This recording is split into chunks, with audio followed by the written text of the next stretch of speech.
मैं 5 साल से कुछ प्रताड़ित हूँ। मुझे डराया जाता है, धमकाया जाता है कि मोहन भड़ोली के खिलाफ गवाही दो। मोहन भड़ोली जी के खिलाफ इतना बड़ा षड्यंत्र था, जैसे ये मामला ठंडा होता एक दूसरी लड़की भी इन्होंने तैयार करके रखी हुई थी। अरे लोगों, कब तक कुर्सी के लिए एक दूसरे को बर्बाद करोगे? मैंने कांग्रेस का राज भी देखा है, इनेलो का भी देखा है, लेकिन इतनी गिरावट नहीं थी कुर्सी के लिए। सिर्फ मेरा ये कसूर है कि मैंने मोहन भड़ोली के खिलाफ गवाही नहीं दी। ये सारा का सारा खेल बीजेपी वर्सेस बीजेपी है। बीजेपी वालों ने मेरा करियर तो खत्म कर दिया, भाई मोहन भड़ोली का करियर मत खत्म करो। ये बहुत बड़ी साजिश है। ये हरियाणा की राजनीति में जो मेरी सोच है 17-18 से चल रही है, 17-18 से 6-7 साल से, मैं 5 साल से कुछ प्रताड़ित हूं। ये सारा का सारा षड्यंत्र 4.5 महीने से चल रहा है। मुझे डराया जाता है, धमकाया जाता है कि मोहन भड़ोली के खिलाफ गवाही दो। जब मैं गवाही नहीं देता, मेरा नाम इसलिए डाल दिया क्योंकि मैं उनके साथ था। नहीं डालते तो मैं उनके पक्ष में गवाही देता। अरे अगली तो नहीं, एक और बात बताता हूं, मोहन भड़ोली जी के खिलाफ इतना बड़ा षड्यंत्र था, जैसे ये मामला ठंडा होता एक दूसरी लड़की भी इन्होंने तैयार करके रखी हुई थी। उसकी भी मेरे पास कॉल रिकॉर्डिंग है, उसका भी मेरे पास नंबर है, सबूत है। अरे लोगों, कब तक कुर्सी के लिए एक दूसरे को बर्बाद करोगे? मैंने कांग्रेस का राज भी देखा है, इनेलो का भी देखा है, लेकिन इतनी गिरावट नहीं थी कुर्सी के लिए जितनी अब है। यदि मोहन भड़ोली से कोई दिक्कत है, उसको वैसे चलता कर दो। उसको बर्बाद क्यों कर रहे हो? कब तक बर्बाद करोगे? और मैं तो कहता हूं, जैसे एक महिला योग होता है जो महिलाओं की सुनता है, अरे पुरुष योग भी बना दो।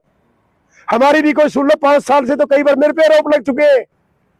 मैं फिर केस भुगतता हूं, जेलों में जाता हूं, दंड भुगतता हूं, फिर कहते हैं जा तू बरी हो गया। अरे जब पहले क्यों नहीं छानबीन करते केस करने से? हरासमेंट हो रही है। हरासमेंट मेरे को डूब मरने। मेरे को जब ये आरोप लगे, मां कसम मुझे लगा कि यार आत्महत्या कर ले। फिर मुझे लगा कि सारी जिंदगी मेरे घर वाले मेरे को ये सोच के बोलेंगे कि यार किसने कुछ किया होगा। फिर मैंने लड़ने का निश्चय किया। यदि मेरे जैसे लोग मर गए, फिर कल को किसी और पे आरोप लगेंगे, फिर वो मरेगा, फिर तीसरा चौथा मरेगा। मेरा तो इन लोगों ने करियर खत्म कर दिया, बीजेपी वालों ने। अरे कम से कम भड़ोली साहब का तो ना करो। इनकी आपस की लड़ाई है, कुर्सी की लड़ाई है। फिर रॉकी मित्तल कहां से आ गया? रॉकी मित्तल का तो कोई मतलब ही नहीं है। सिर्फ मेरा ये कसूर है कि मैंने मोहन भड़ोली के खिलाफ गवाही नहीं दी। तो आपने रिकॉर्डिंग्स की भी बात की है। अरे मेरे पास 8 कॉल रिकॉर्डिंग है उन लड़कियों की। आप सुनोगे तो आपके भी तोते उड़ जाएंगे भाई। जब वो कॉल रिकॉर्डिंग बड़े बड़े अधिकारी सुनेंगे, उनका दिमाग हिल जाएगा। जब हिमाचल पुलिस सुनेगी, उनको भी लगेगा कि ये लड़कियां जो कह रही है ना कि 1.5 साल से मैं बड़ी दुखी थी, रो के दिन काट रही थी, उसकी गुंडागर्दी का आलम देखोगे ना रिकॉर्डिंग में। एक बार तो बोलती है मेरा जिसके साथ कोई कांड हुआ हो क्या ऐसी बात करता है? मेरे घर पे 3 बार लोग आए। जब पुलिस में मैंने कंप्लेंट की 17 सितंबर को, तो फिर भाग गए। जब सच्चे थे भागे क्यों? फिर पुलिस ने दोबारा बुलाया तो आनंद फानंद में उनके बयान लेके उनको रफा दफा कर दिया। फिर एक लेडीज के इन्होंने दिल्ली से फोन करवाने शुरू कर दिए। और असली पुलिस है कि नकली पुलिस है मुझे नहीं पता, रिकॉर्डिंग उसकी भी मेरे पास है। तो कब ये सारा का सारा खेल बीजेपी वर्सेस बीजेपी है। कुछ लोग इसमें गिद्ध दृष्टि जमाए हुए इसके पद के ऊपर। सारा इसके पद का खेल है। सितंबर में मामला इसलिए उठाया, सितंबर से पहले उनको लगा था इसको एमएलए की टिकट मिलेगी। उस टाइम रोक के ये लड़की को पेश करेंगे, उसका आरोप लगवाएंगे। फिर लगा टिकट नहीं मिली तो ये राज्यसभा की टिकट से पहले झगड़ा कर दिया। इसको पता भी नहीं मामले का मोहन भड़ोली जी को। जब राज्यसभा की टिकट कट गई, जो प्रदेश अध्यक्ष बनने वाले थे, तो एफआईआर मार्केट के अंदर आ गई। मोहनलाल भड़ोली को तो पता भी नहीं है कोई एफआईआर कटी है। उस पर तो कोई इन्फॉर्मेशन नहीं आई, ना रॉकी मित्तल पे।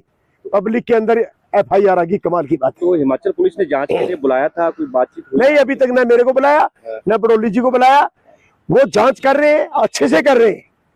उस जांच के अंदर शायद उनको लग रहा है कि ये राजनीति का शिकार हुआ है, राजनीति का मुद्दा है, इसके अंदर कुछ नहीं है। क्योंकि जो 14 को जैसे ये वायरल हुई, लड़की को पता लगा विटनेस को, उसने 15 को आके प्रेस कॉन्फ्रेंस की, फिर 16-17 को शायद वो अमित बिंदल भी बोल गया कि मेरे सामने कुछ नहीं हुआ, जब है ही कुछ नहीं।